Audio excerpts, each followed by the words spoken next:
निफाड येथील माणुसकी फाउंडेशन आणि ॲग्रो केअर कृषी मंच आयोजित कृषी प्रेरणा पुरस्कार सोहळा निफाड येथे पार पडला। या कार्यक्रमाला उपस्थित राहिलो। या प्रसंगी पुरस्कारांचे वितरण पार पडले। यावेळी कृषी क्रांतीचे प्रणेते माजी मुख्यमंत्री स्वर्गीय वसंतराव नाईक यांच्या स्मृतीस अभिवादन केले, तसेच उपस्थितांना संबोधित केले। येवला निफाडसह परिसरात मोठ्या प्रमाणात कांदा उत्पादक शेतकरी असून लासलगावला आशिया खंडातील सर्वात मोठी कांद्याची बाजारपेठ आहे। मात्र अनेकदा कांद्याला भाव न मिळाल्याने कांदा उत्पादक शेतकरी अडचणीत येतात। त्यामुळे कांदा प्रक्रिया उद्योगाला चालना देऊन शेतकऱ्यांच्या कांद्याला योग्य भाव मिळण्यासाठी येवला तालुक्यातील चिंचोडी औद्योगिक वसाहतीत 50 एकर जागा कांदा उद्योगासाठी आरक्षित करण्यात आली असून लवकरच हा प्रकल्प सुरू होईल अशी माहिती दिली आहे। शेतकऱ्यांच्या हिताच्या दृष्टीने राज्य शासनाच्या वतीने विविध योजना राबवण्यात येत असून दिवसा मुबलक प्रमाणात उपलब्ध होण्यासाठी सौर कृषी पंप योजना राबवण्यात येत आहे। या योजनेची अतिशय यशस्वीपणे अंमलबजावणी होत असून लवकरच शेतकऱ्यांना मुबलक प्रमाणात वीज उपलब्ध होईल असा विश्वास व्यक्त केला। ॲग्रो केअर कृषी मंच सारखी संस्था शेतकऱ्यांच्या मदतीला धावून जाते। संस्थेच्या माध्यमातून शेतकऱ्यांसाठी आधुनिक शेतीचं प्रशिक्षण, सेंद्रिय शेतीचं प्रोत्साहन, मार्गदर्शन, तालुका व जिल्हास्तरीय प्रेरणादायक शेतकऱ्यांचा सन्मान, आत्महत्याग्रस्त शेतकऱ्यांच्या मुलांना मोफत शिक्षण, गरीब विद्यार्थ्यांसाठी शैक्षणिक साहित्य, महिलांसाठी प्रशिक्षण असे विविध कार्यक्षेत्र हाताळणं ही खरोखरच विलक्षण गोष्ट आहे। त्याचबरोबर पत्रकार सागर निकाळे यांच्या माणुसकी फाउंडेशनच्या वतीने विविध सामाजिक उपक्रम नियमित राबवले जात आहेत। या संस्थेचे काम देखील कौतुकास्पद असल्याचे मत मांडले।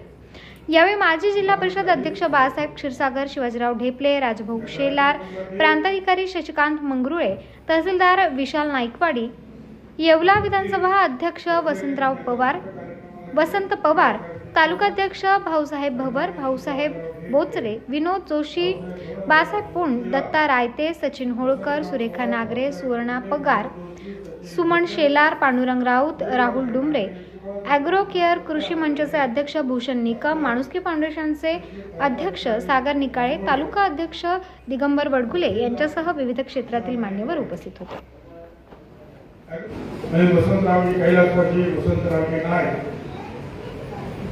माजी मुख्यमंत्री यांना आदरांजली केली आहे। त्यावेळेस मी आमदार नव्हतो, पण नगरसेवक म्हणून बाळासाहेब ठाकरे यांच्या बरोबर अनेक वेळा त्यांच्याकडे जाण्याचा मला योग झाला आणि त्यावेळेला आपल्या देशामध्ये अन्नधान्याची प्रचंड टंचाई होती। पीएलडीको या योजनेखाली अमेरिकेतून इथले लोक जो गहू खात नाही तो गहू आपल्याला घ्यावा लागला। त्याच्या चपात्याच्या लावायला वगैरे काही लोकांना माहिती आहे, पण अडचणीतून आपला देश केला। त्या वसंतराव नाईकांनी मी ही परिस्थिती बदलल्याशिवाय राहणार नाही।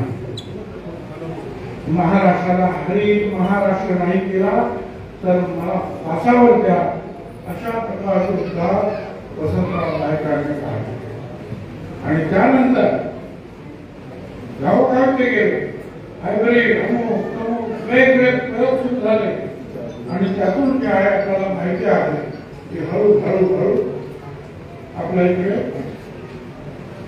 अन्नधान्याचं उत्पादन वाढलं जावं।